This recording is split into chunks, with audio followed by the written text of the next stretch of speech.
Everyone, स्वागत है आपका हमारे channel Indian defence news Hindi में। और इस वीडियो में हम पहले बात करने वाले हैं SU-57 फैलन के बारे में। और हम बात करेंगे दुबई एयर शो से आई कुछ इंटरेस्टिंग रिपोर्ट्स के बारे में। आप सबको पता है कि दुबई एयर शो में इस बार रूस ने अपनी पूरी ताकत झोंक दी है, जहां पर उन्होंने SU-57 फैलन के साथ साथ अपने जो दूसरे घातक हथियार है उनको प्रदर्शित किया है। लेकिन इसी बीच कल रोजबरोन एक्सपोर्ट के एक अधिकारी ने मीडिया को दिए गए इंटरव्यू में कुछ ऐसी बातें कही हैं जिसने सबका ध्यान अपनी ओर आकर्षित किया है और दो बड़ी रिपोर्ट उनके तरफ से जारी करी गई। पहली रिपोर्ट में तो रूस ने ये एक्नॉलेज किया कि उन्होंने एक फॉरेन कस्टमर को पहले 2 SU-57 फाइटर एयरक्राफ्ट जो है वो डिलीवर कर दिए हैं। इसके बाद उन्होंने भारत को लेकर के दुबई एयर शो में सबके सामने एक बड़ी अनाउंसमेंट कर दी है। उन्होंने कहा कि हमारा प्राइमरी टारगेट इस समय इंडियन जो डील है उस पर नजर रखना है। उन्होंने कहा कि हम भारत की जरूरतों को पूरा करने के लिए पूरे तरीके से प्रतिबद्ध है। हम न सिर्फ भारत को अपना SU-57 ऑफर कर रहे हैं, बल्कि भारत की रिक्वायरमेंट को देखते हुए अगर भारत चाहे तो हम इसके ट्विन सीट जो वेरिएंट है इसके को डेवलपमेंट के बारे में विचार कर सकते हैं। न सिर्फ विचार कर सकते हैं, अगर भारत कंफर्टेबल है और भारत चाहता है कि इसका ट्विन सीट वेरिएंट तैयार किया जाए तो हम साथ में मिलकर के इसको को डेवलप भी करेंगे। इसके अलावा उन्होंने कहा कि फुल ट्रांसफर ऑफ टेक्नोलॉजी और लोएस्ट प्राइस के साथ ये एयरक्राफ्ट ऑफर किए जा रहे हैं। इसके अलावा उन्होंने SU-75 चेकमेट प्रोग्राम को लेकर के भी एक बड़ी अनाउंसमेंट करी है, जहां पर उन्होंने कहा कि SU-75 चेकमेट अभी खत्म नहीं हुआ है, बल्कि ये प्रोग्राम अभी भी चल रहा है। और हाल ही में इसके जो अनमैन्ड वेरिएंट की तस्वीर सामने रखी गई, उसके बाद उन्होंने ये भी क्लेम किया कि SU-75 चेकमेट का जो पहला प्रोटोटाइप है इसकी पहली उड़ान 2026 की शुरुआत में हो जाएगी। तो इस वीडियो में हम इन्हीं सारे मुद्दों को डिस्कस करेंगे और जानेंगे कि क्या भारत क्या चाहता है, क्या भारत ऑलरेडी इस प्रोग्राम में इन्वॉल्व हो चुका है, क्योंकि रूस ने कुछ ऐसी भी बातें कही हैं जो इनडायरेक्ट इंडिकेशन है कि भारत इस प्रोग्राम को लेकर अब पहले से भी ज्यादा इंटरेस्टेड है। तो चलिए शुरू करते हैं आज का ये वीडियो, जहां पर डिस्कस करेंगे हम इन्हीं टॉपिक्स को और समझने की कोशिश करेंगे कि SU-75 या फिर SU-57 दोनों में से कौन सा एयरक्राफ्ट ज्यादा सेंस बना रहा है और किसके तरफ भारत जा सकता है। जी हाँ, SU-57 फैलन और SU-75 चेकमेट दोनों एयरक्राफ्ट इस समय हम कह सकते हैं कि इंडियन एयरफोर्स के रडार पर हैं। और ऐसा कहने के पीछे की एक वजह भी है। हाल ही में रोजब्रोन एक्सपोर्ट के एक अधिकारी ने पहले तो दुबई एयर शो के दौरान पब्लिकली मीडिया के सामने आकर ये अनाउंस किया कि पहले 2 एयरक्राफ्ट एक मित्र देश को एक्सपोर्ट किए जा चुके हैं। उन्होंने नाम तो नहीं लिया, लेकिन लोग ये मानते हैं कि ये एयरक्राफ्ट फिलहाल अल्जीरिया को गए हैं, जो कि ऑलरेडी SU-57 को लेकर ट्रेनिंग रूस में प्राप्त कर रहा था।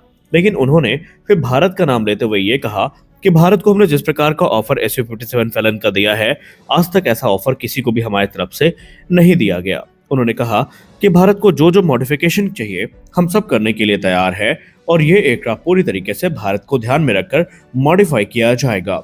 उन्होंने कहा कि हम सिर्फ एक 5th generation fighter aircraft offer नहीं कर रहे हैं, बल्कि हम फुल स्केल लोकलाइजेशन भारत को ऑफर कर रहे हैं। उन्होंने ये भी कहा कि जो एक्सपोर्ट वेरिएंट है उसको लेकर एक भ्रांति बनाई गई कि ये काफी हद तक जो ओरिजिनल एयरक्राफ्ट है उससे कमतर है, लेकिन सच्चाई इसके एकदम उलट है। उन्होंने कहा कि SU-57E जो भारत को ऑफर किया जा रहा है, ये कंप्लीट ट्रांसफर ऑफ टेक्नोलॉजी और अनलिमिटेड मॉडिफिकेशन की संभावनाओं के साथ किए जा रहे हैं ऑफर। यानी ये स्वतंत्रता हम हिंदुस्तान एरोनॉटिक्स लिमिटेड को देते हैं कि वो इसमें क्या क्या मॉडिफिकेशंस कर सकते हैं। उन्होंने कहा यह प्रपोजल अब तक का सबसे बड़ा प्रपोजल है जो रशियन साइड से भारत को दिया गया है, और इसीलिए हम ये उम्मीद करते हैं कि भारत हमारे साथ मिल करके इस प्रोग्राम को और भी ज़्यादा आगे लेकर जाएगा। दरअसल भारत की अगर हम रिक्वायरमेंट को देखें तो इस समय 2 फ्रंट वॉर की स्थिति को देखते हुए भारत को अब एक ऐसे प्लेटफॉर्म की जरूरत चाहिए जो कि नेक्स्ट जनरेशन हो, ताकि पूरे इलाके में जो एयर डोमिनेंस है उसको स्टैब्लिश किया जा सके। निस्संदेह राफेल काफी कैपेबल फाइटर है और हम 36 की संख्या में इनको ऑपरेट भी कर रहे हैं। लेकिन आपको याद रहे कि अभी इस इलाके में इसे कम्पीट करने के लिए, खासकर अगर हम पाकिस्तान के परिप्रेक्ष्य में बात करें, तो कोई भी ऐसा एयरक्राफ्ट उनके पास नहीं है जो कि गैलियम नाइट्राइड टेक्नोलॉजी बेस्ड जो रेडार मॉड्यूल्स है उनको यूज करता हो। और एक्सपर्ट्स मानते हैं कि जब हमारे एनिमी के पास आने वाले भविष्य में चीन की कृपा दृष्टि से ये gallium nitride based radar technology पहुंचेगी तो हमारा एयर डोमिनेंस कहीं ना कहीं वहां पर कॉम्प्रोमाइज तो होगा और वो नौबत ही ना आए। इसीलिए भारत को अब जो नेक्स्ट जनरेशन प्लेटफॉर्म है या एडवांस रेडार सिस्टम है इनके तरफ जाना चाहिए। और ऐसे में भारत क्योंकि अभी घटते स्क्वाड्रन की क्षमता से भी परेशान है, तो उसके लिए जो SU-57 और राफेल यही 2 ऑप्शन उपलब्ध हैं और इन्हीं के बीच में हमें चुनाव करना है कि हमें किस एयरक्राफ्ट की तरफ जाना है। खैर एक्सपर्ट्स मानते हैं कि SU-57 हमें फ्यूचर प्रूफ एयरक्राफ्ट के तौर पर दिखता है और ये भविष्य में भारत के लिए काफ़ी मदद भी कर सकता है।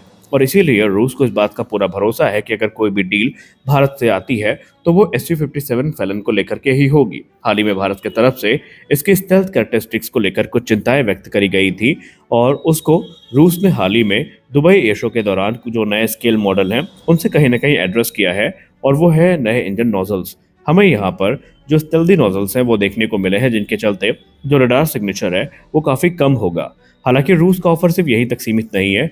रूस ने कहा कि अगर भारत हमारे साथ SU-57 का को डेवलपमेंट शुरू करता है, जो कि उन्हें पूरी उम्मीद है कि भारत आज नहीं तो कल करेगा, तो उन्होंने यह भी प्रॉमिस किया है कि advance medium combat aircraft programme में हम पूरी तरीके से सपोर्ट करने के लिए तैयार हैं। जी हाँ, उन्होंने यहाँ तक कहा कि ये जो transfer of technology agreement sign किया जाता है इसमें भारत अगर चाहे तो हमारे जो पार्ट्स और कंपोनेंट्स है एयरक्राफ्ट के उनमें यूज हुए टेक्नोलॉजी का इस्तेमाल अपने एडवांस मीडियम कॉम्बैट एयरक्राफ्ट में कर सकता है। जी हाँ, यहाँ पर रूस ने ये कहा कि हमारा जो ऑफर है ये सिर्फ क्रिटिकल सबसिस्टम तक सीमित नहीं है, बल्कि स्टेल्थ कोटिंग से लेकर जो कंपोजिट एयरफ्रेम्स है और एवियोनिक इंटीग्रेशन है, इन सभी चीज़ों के लिए हम भारत को पूरी तरीके से अलाउ करते हैं और वो अपने SU-57 फैलन एयरक्राफ्ट जो कि उनको हम प्रदान कर रहे हैं उनमें से इनका यूज़ कर ही पाएंगे, जबकि एडवांस मीडियम कॉम्बैट एयरक्राफ्ट के लिए जो टेक्निकल सपोर्ट है हमारी तरफ से ज़रूरी वो भी हम प्रदान करेंगे।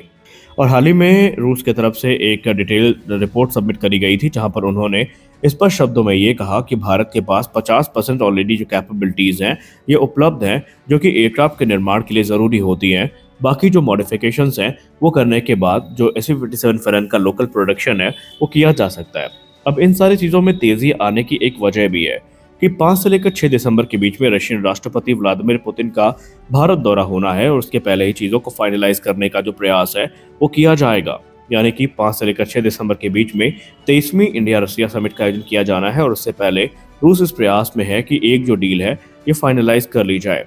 वहीं इसके अलावा रूस की तरफ से एक 5th जनरेशन इंजन जो भी ऑफर किया गया है जो कि है प्रोडक्ट 177S।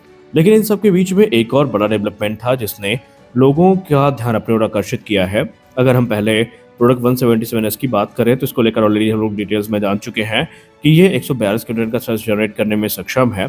लेकिन एक बड़ा डेवलपमेंट देखने को मिला था SU-75 के केस में। आपको 2021 का दुबई एयर शो याद होगा जब इस एयरक्राफ्ट को काफी ज्यादा भूमिका मिली थी, फिर उसके बाद से ये एयरक्राफ्ट सुर्खियों से ही गायब हो गया था। लेकिन अब यहाँ पर रिपोर्ट्स में बताया जा रहा है, इनफैक्ट रोसबोरो एक्सपोर्ट ने खुद इस बात को एक्सेप्ट किया है कि इसकी जो पहली उड़ान है वो 2026 में आयोजित कर ली जाएगी। यानी SU-75 चेकमेट का प्रोटोटाइप भी अपने डेवलपमेंट के फाइनल स्टेजेस में है और रूस का कहना है कि इसकी पहली उड़ान 2026 में आयोजित करी जाएगी।